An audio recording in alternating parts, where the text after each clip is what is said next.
आप अभी सुन रहे हैं डीजे संतोष राज के चैनल से।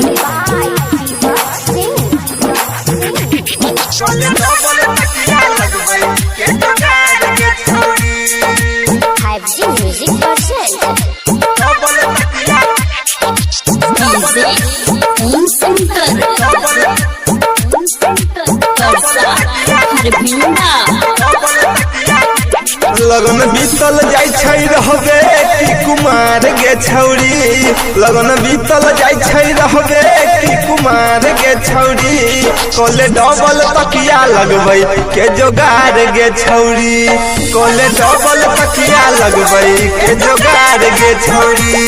लगन बीतल जाय छै रहबे कि कुमार गे छौरी, लगन बीतल जाय छै रहबे कि कुमार गे छौरी, कोले डबल तकिया लगबै के जोगार गे छौरी, कोले डबल तकिया लगबै के जोगार गे छौरी।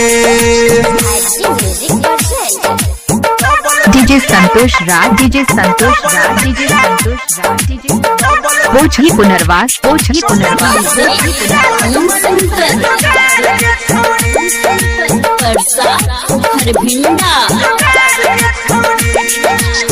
पहिले तो रहो सुनै रस खूबे भरल, चढ़ल जवानी आब जाय छौगे झरल।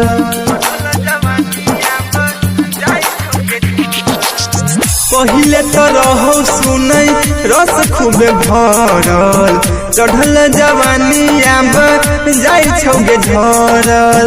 रहबे हरियाइल कबो ओठ नहीं सुखतो, करबे बियाह मन रहतोगे भरल। जाके माई बाबू गे, जाके माई बाबू से करे विचार गे छौरी, जाके माई बाबू से करे विचार गे छौरी, कोले डबल तकिया लगबै के जोगार गे छौरी, कोले डबल तकिया लगबै के जोगार गे छौरी।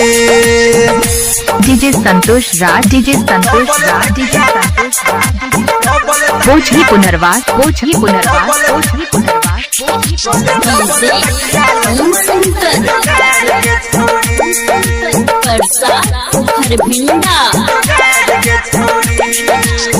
सखी सहेली सब केलको बियाह गे, अपन जवानी के तू कर नहीं तबाह गे।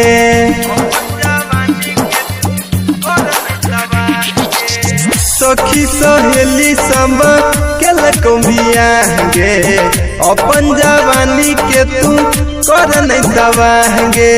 सुनेंगे छौरी तोई माइनले बतिया, दिन से निक तोहर कटतौगे रतिया।